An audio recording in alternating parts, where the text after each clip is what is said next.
Well, hello everybody, and welcome to another edition of Faster Masters Rowing Radio. I'm Rebecca Caroe, and as ever, I'm joined by Marlene Royle. Hello, Faster Masters, and Rebecca is like the most cheerful thing on the face of the earth, I swear. I love it. I saw someone in a shop. We were just queuing for a coffee this week, and he turned to me. He was ahead of me in the queue, and he went, "You have the most lovely smile." So, nice. You're like, yes, give it to me. Yes, I'll take it. We need it. Listen, we masters need all the help we can get every minute of the day, right? So listen, we'll take it. Your hair looks good. You smile great. That was a beautiful stroke, right? We're not going to turn you down. Give it to us. So true. Now let's kick off the show with a very grateful thanks to our show sponsors. The Nuts and Bolts Guide to Rigging is sponsoring this month. Here's the good news. You care about your rowing. That's obvious. Here's the bad news. Rowing is one of the most equipment extensive sports around. And the equipment we use, whether you own it or you rent it or you use the club equipment, it needs care and attention, often quite a lot. But rowers and coaches often struggle with how to get the most from their equipment. They wonder, how should I adjust it? How do I care for it? How should I buy equipment? Maybe secondhand equipment. And that's where maxrigging.com comes in. It's your definitive source for information about caring for and getting the most from your rowing equipment. It's a creation of Mike Davenport, who's a long-time collegiate coach and boatman for the US national rowing team. He's made the site with a wealth of information for you. So you should drop everything and head right over to maxrigging.com, well, right after this episode, obviously. You will find there things like preventative care and how to extend the life of your rowing equipment, how to buy the right equipment at the right price, making adjustments, preparing your equipment for practice, race, or storage, and lots of other equipment tips and tricks. He also answers questions like, do you know the number one place where rowing equipment is damaged? Or do you know how to prevent a rower from overcompressing with a simple adjustment to the equipment? Max Rigging has numerous resources ranging from posts to books to consults to videos to online courses. It's at a range of price points. So you invest a lot in your rowing, you should also get the most from your equipment. You deserve it, and so does the equipment. Head over to maxrigging.com. Our second sponsor is the Speedcoach Summer Regatta Series. This is a way for rowers to race on the water and directly compare their performance to other athletes around the world by uploading your race session to the Speedcoach app under the Compete tab. It's completely free to participate, and in the absence of other regattas in the summer calendar, it's a way to train and measure your progress in ways besides erging and indoor training. You can find out more about both of these on the rowing.chat/sponsors page. Now, back to the show. A quick reminder that, as ever, we take questions, and we love it that we have a live audience. Hello to everyone who's watching right now. You can pick up the live stream if you're wondering, either from the Faster Masters Rowing Facebook page, from the Masters Rowing International Facebook page, and also on YouTube, where Rowing Chat hosts videos of all of our episodes. If you want to ask a question in advance, head over to fastermastersrowing.com/register/question-email, and you can get the question over to us for a detailed answer. However, if you're watching live, you're the special ones. You can just type a question into one of the comments below the live stream that you're watching, and it will come up and we'll be able to see it. Marlene, kick us off. We've got a very special month for August in Faster Masters Rowing. if you are a subscriber to Faster Masters Rowing, our bonus this month is a free video assessment. So that means send us a clip, tell us what you're working on. Rebecca and or I will review it, and we will send you back comments on your video and tell you how to continue working to improve what you're working on. So video feedback is so important. If you don't have coaching on the water, you need to get eyes on somehow, and having just one element or one or two drills to work on what your focus is going to keep you busy for the next month or two.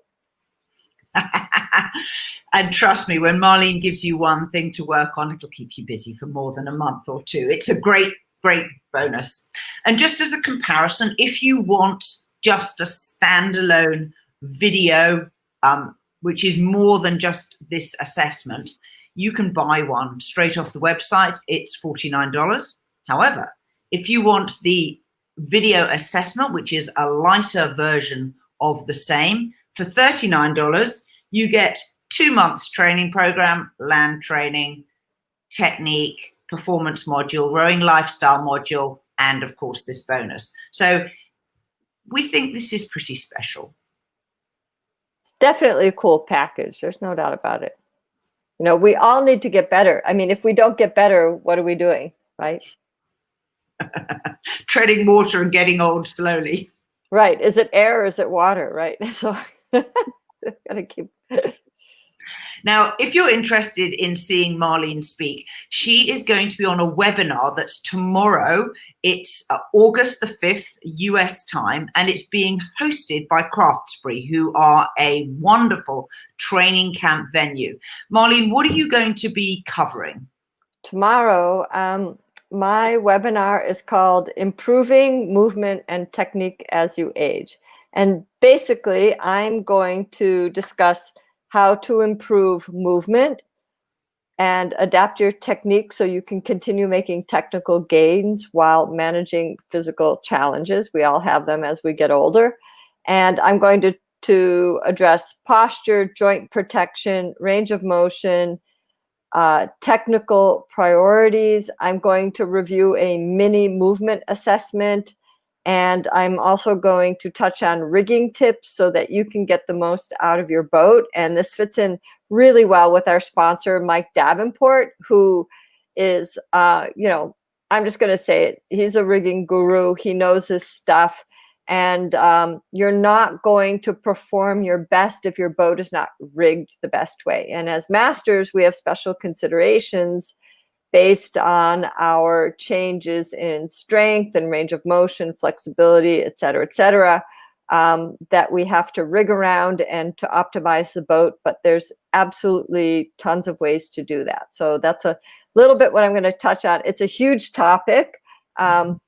So it's going to be more about like, these are the things you need to do, not necessarily this is the 1, 2, 3 prescription how to achieve these things, because, you know, we all have a lot of work to do, but it's great work and it's great fun. And if it makes us a little bit faster, as we know, our motto is the first way to go faster is to learn how not to slow down. It certainly is. And of course, if you do watch that free webinar tomorrow on the craftsbury.com website, you can follow it up with a personal question to Marlene through fastermastersrowing.com. Go to our products page and you will see there are 3 different ways to ask questions based on the level of detail in the answer. You can either have an email answer, you can have a video answer, or you can have a Zoom video where you're on the call with us. Now, we got a question from a listener, which is around head racing. They said, hello, I'm unsure about choosing my Faster Masters membership. I already have your 3-month 1K training program. So that's our standalone 12 weeks preparation for a 1K race. But she says, I'm considering the heads program, but I'm unsure how having these 2 programs may be different from an individual membership. I'm currently in Victoria, Australia, with doubts about any competition before Christmas. If there's likely to be head racing and singles, which is not my preferred boat, so I need a lot of time on the water to get comfortable. So Marlene, what are the differences between those three programs? Well, we have a 12-week program. Let's call it a stock program for a 1K. Let's call it a stock program for head racing. You know, this is a program that you need some qualified guidance, a good progression, and it will steer you towards your head racing program. The Faster Masters individual program is much more specific, because it's not, yes, it's your monthly program, but you know, we're also watching the world events, we're watching what's going on, we're getting the beat of, you know, what's happening down under, what's happening in North America, and we produce 2 programs each month. So those programs are going to reflect a little bit about what we know is going on in the current state of affairs. So we are still focusing on fall head racing, but it's going to be more specific. I mean, there's no doubt about it. It's a step up. Like, our 12-week programs are really good guidance, but you're not getting any feedback, right? Through Faster Masters, you can get feedback. This is just, you know, the stock program, it's a great outline. It's a great formula. It's not particularly personalized. The Faster Master program is going to be one step up from that. You have a question, you can ask. You're also getting technique videos. You're also getting your land training program, which does not come with the stock programs.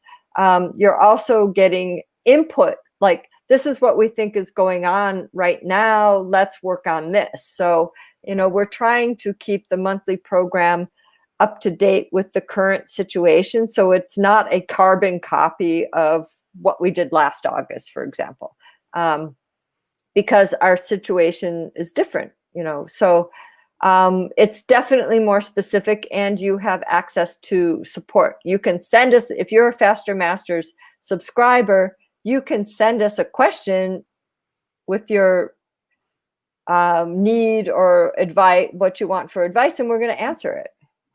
Also, don't forget, with the subscription program, you get advice on training zones. We all know that there's a difference between high rate, intensive, short pieces and long distance pieces, but we tell you exactly how to set that up to suit you, your physiology, whereas the stock program is standardized and it does not offer that sort of advice. It just says row this day. Right. I mean, it's still a good, well-designed program, but it's much more generalized. You know, it's kind of like getting work out of the day from somewhere. Are you exercising? Are you training? Those are 2 really different concepts. So if you're training, write another blog post, the difference between exercising and training. You know, exercise is what you do every day and you like it. Training is one day reflects on the next day, and 1 week reflects on the next week, and 1 month reflects on the next month. The Faster Masters program is a training program, and it reflects on those things, and we adjust it according to what's going on. Rightio. Good sales pitch. But now on to the listener questions.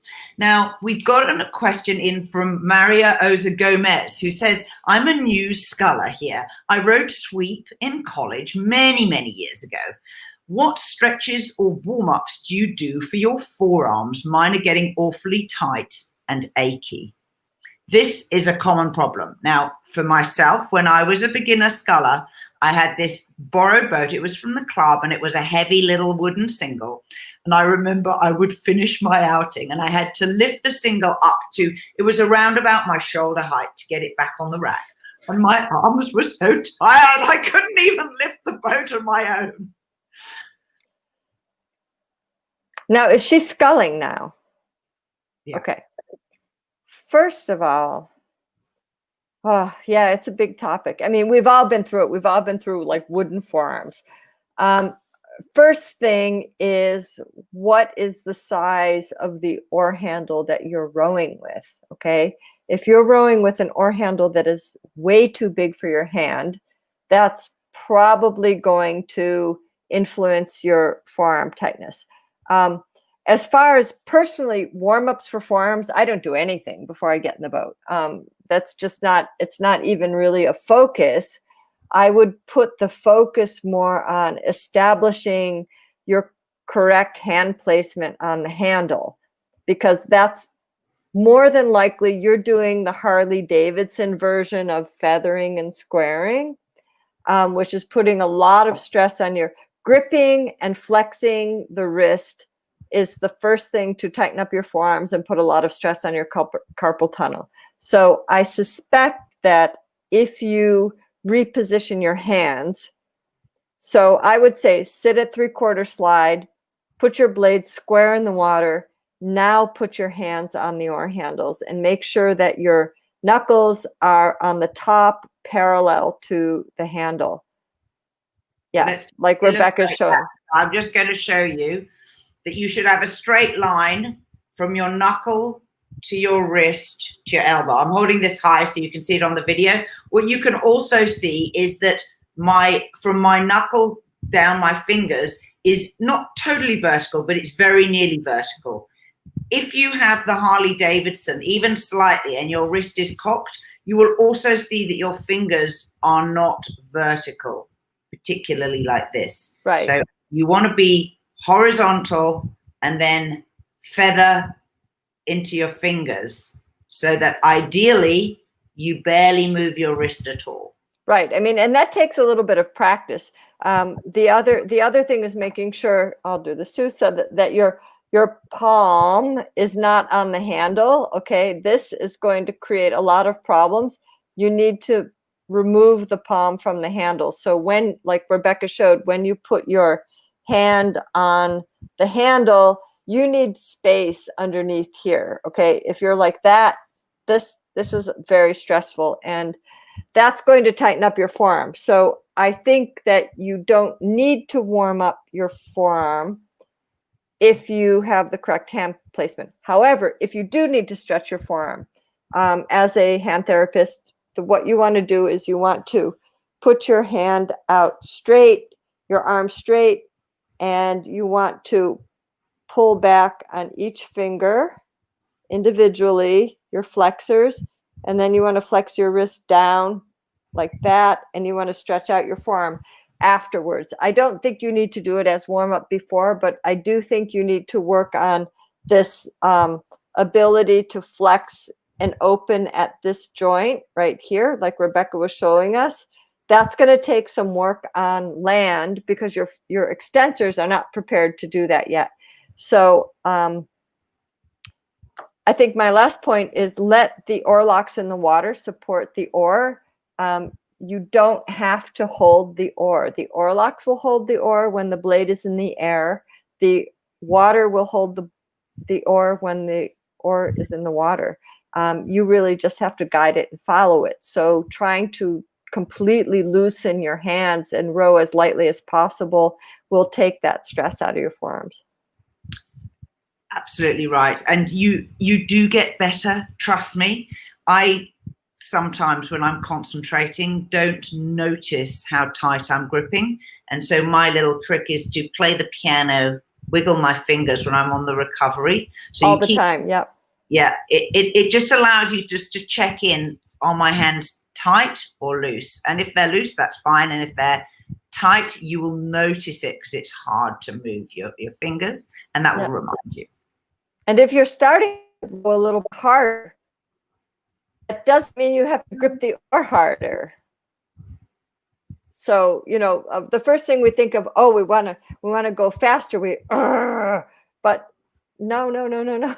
Just swing more, just swing more, you know, but, you know, you have to practice this, but I think key is getting your hand placement is probably not correct on the oar, which is causing you to have to use your wrist. And you want to try to move out of that position.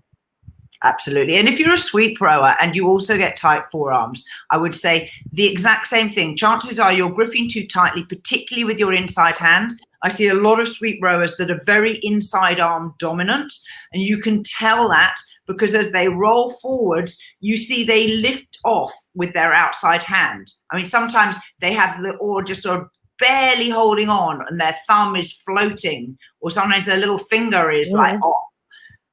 That's a sure sign that they're actually not controlling the oar with the correct hand. And again, the wiggling your fingers will help you to work out whether this is a challenge for you.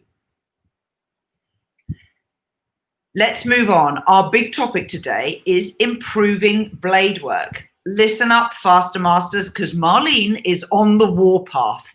Let's hear what she has to say. All right. It's square or it's not square. It's feathered or it's not feathered. It's in clean or it's not in clean. It's out clean or it's not out clean. So where else? What else do we need to do? Okay. You have to spend the time as a master's athlete. If you want to gain speed or you want to not lose speed, you want to continue. There's no limit on improving your blade work. And most people, and I'm sorry if I'm generalizing, do not really work on this enough. Okay? It's got to go, the blade has to go in so the boat doesn't know it. It's got to come out so the boat doesn't know it. It's not dramatic. It's just clean and crisp and precise. And slugging in the water and slugging out of the water and dragging the blade in and dragging the blade out and rowing in and rowing it out is not blade work. So I'm just making an appeal. If you really want to get better, you've got to spend time on this. And what's so important here is the knowledge that the basic drills and exercises that we have advocated over and over here and on our blog and in the training programs are what you need. And be assured that these are the exact same drills that elite rowers and scullers do. We all need to do it. And I often call it going back to basics. Can you do a roll up? Can you row square blades? Can you row square blades at short slide? Can you do a pick drill from the catch to the finish, as well as a pick drill from the finish to the catch, which is short slide work for non-North Americans, where you work maybe the first quarter of the slide, or the first half of the slide, and so on. Being able to execute skillfully and to a high standard of consistency is your goal. Today I had a class, and I'll admit, I was a little bit of a blade work Nazi on them this morning, but I was just in that kind of mood. And they're really great athletes. They've all been, they all have a few years of experience. And I said, we're rowing circles today. We rowed circles for an hour.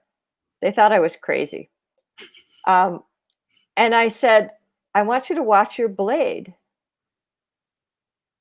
Look at it when it's coming out of the water. Look at it when it's going in the water. Then I see one of my favorite students, and he's like, la, la, la, la, la, looking over the stern. I'm like, your blade, please. I don't want to see you looking over the stern. Your blade, please. And then I was like, well, did that feel better? And he said, no. I'm like, what do you mean, no? Well, I don't know. Well, let's think about it, okay? Like, you can't come at it saying that you want to be better and then not be diligent about your blade work. I mean, if you don't have blade work, tell me, ladies and gentlemen, what do you have, right? What do you have? You're a slug. Like Larry Gluckman, one of my favorite coaches to work with, would say, you have schmutz. You don't, do you want schmutz? Try to put a plate in and out of the water. That's schmutz. Then put it vertical and put it in and out of the water. It's a whole different story. But I mean, my point is that these things take time, and you think a simple thing is like, oh, I'm just going to roll around in circles.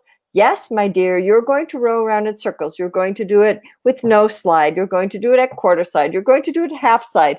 You're going to do it at full slide. You're going to watch your blade. You're going to see, does it make a splash? Does it not drip? Is it high enough above the water? Does your roll up interrupt your rhythm? One of the biggest problems with roll up is it interrupts the recovery rhythm. Everybody looks great, and then they start to roll up, and oh my God, their hands don't know what to do, and their shafts are all over the place, and it's a mess until they put the blade in the water. This should not be happening. That is a very, very good summary. I had no idea what schmutz meant, but I think I get it. And I'm shocked, Marlene, that you have favorite students. I knew you had favorite coaches. Well, if he's listening, he's not my favorite, but he'll be my favorite when he gets it right.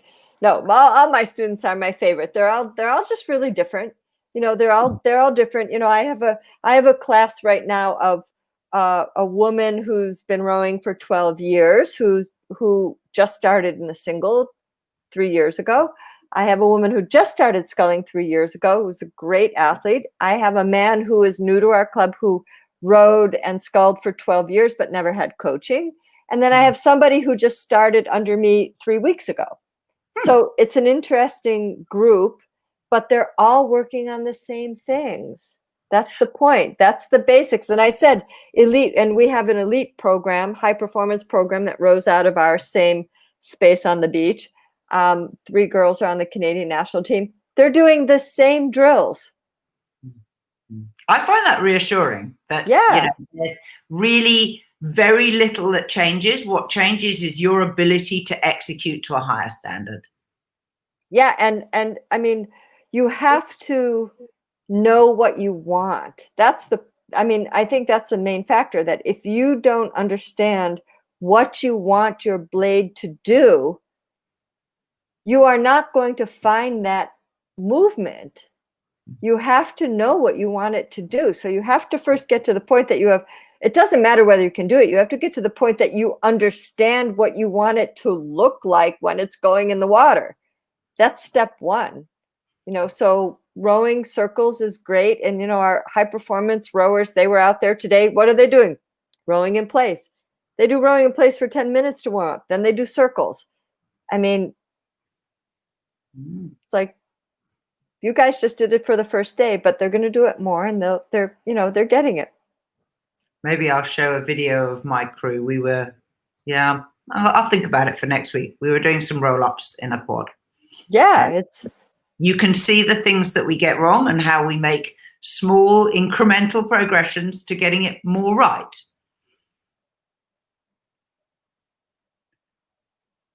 Now, to wrap up, there was the most marvelous online discussion about things that boats are called. And I am going to tell you some of these because I just think they are worthy of sharing. Chris Anton, who is an international multi-lane umpire for FISA, said he saw a single scull in Munich that was called keine Kanu, which basically means this is not a canoe. Which someone with a German-sounding name called Kirsten Vedelich replied, one of our club singles is called Bessal Jedro. And she said, I wondered for a long time what the meaning of it was until someone told me in German, besser als jede Droge, which means better than any drug. That, I like these. Then gentleman called Michael Cannon spotted a boat where the name was Private Boat, but he had stuck it on the boat upside down so you could see it on the rack. Like an ambulance. Exactly. And then Hugh McLeod, who's Australian, said he saw one that was called Far Canal, which if you say it with an Australian accent, you'll realize it's fucking out.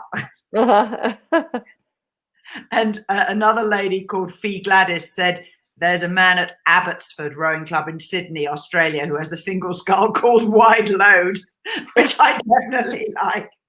That's the BU Boathouse. At the BU Boathouse, that's their head of the Charles Club is called Wide Load. It reminds me of a club in Cambridge, the UK, where, of course, there are a lot of, it's a university town, so there are a lot of academics and a lot of kind of in-jokes, and a bunch of physicists apparently started a rowing club where they row in the bumps each year, and they're called the Maximum Entropy Rowing Club. I dig that. And this week we have had a full moon, and I just wanted to tell you that I had the most lovely outing with my doubles partner. We were doing a 6 a.m. on the water, and the moon and the stars were just bright. It wasn't daylight quality, but it was just gorgeous, nice water, perfect environment for us to see how we could improve our rowing. But the pleasure was, as much as anything, in being out there in moonlight. And then, of course, sunrise as we got to the end of our outing. So for you, what time of day is that? So we meet at 5:45. We're pushing off just before 6. And the sun is, it's pink in the sky from around 6:45. And we were off the water and driving away by 7:10 that morning. 7:10. I didn't shower. Well, so my boat, my rules, you know this, don't you? Yes. So my boat lives on the very, very top rack. I own a half of a double pair.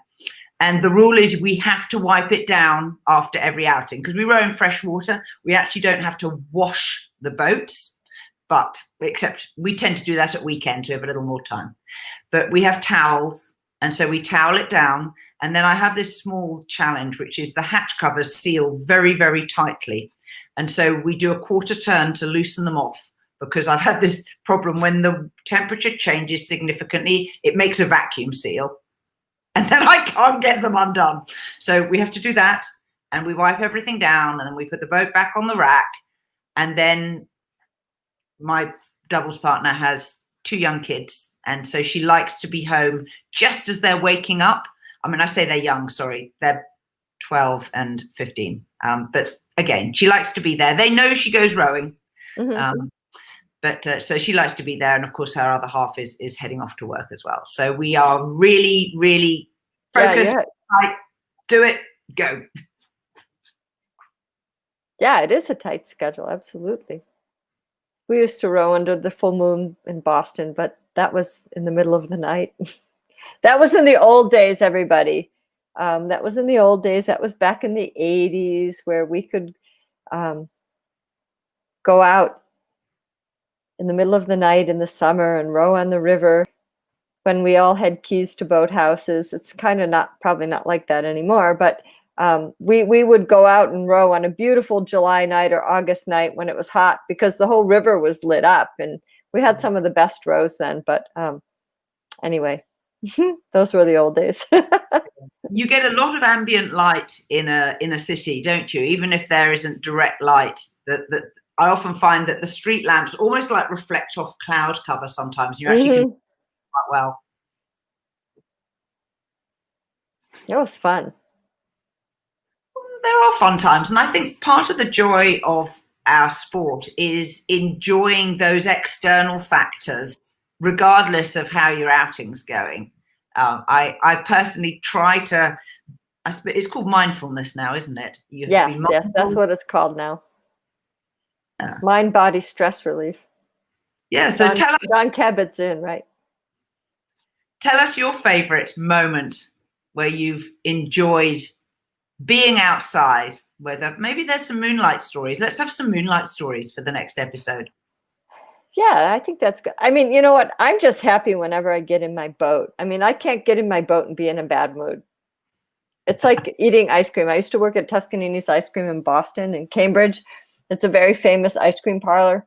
Anyone who lives in Cambridge or Boston will know it. And we had a saying, like, you can't eat ice cream and be in a bad mood. I did that. And that brings us to the end of Faster Masters Rowing Radio for this first week in August 2020. Keep well. Have a great week, everybody. And please follow us. You can find Faster Masters Rowing on Instagram, on Facebook. If you want to join our newsletter, you get all sorts of goodies which aren't on the podcast. but you also get podcast stuff. And we would just love to have you around more often. If you could do one thing for us, share this. Tell your friends and get them to sign up. Till next time. Bye-bye.